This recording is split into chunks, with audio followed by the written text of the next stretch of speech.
pamilya, Panginoon. Gayun din, dinadalangin ko po na patuloy niyo pong proteksyonan sila sa araw-araw na kanilang pong mga ginagawa. Sa kanilang hanap buhay, maging sa kanilang pong mga pinagkakitaan, Panginoon. I-provide niyo po nahawa ang kanilang pong pang-araw-araw na pangangailangan.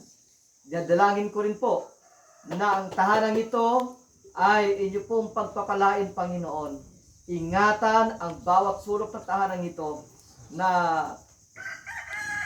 maging comfortable sa membro ng pamilyang bubuhin sa lugar na ito, Panginoon. Maraming salamat po sa inyong tunay na pagmamahal at pagkalinga sa buhay ni Brother Dondon, Panginoon.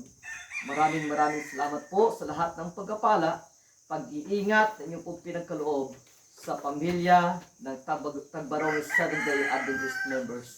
Ito po ang aming dalangin sa pangalan ng aming mananakop na si Jesus. Amen.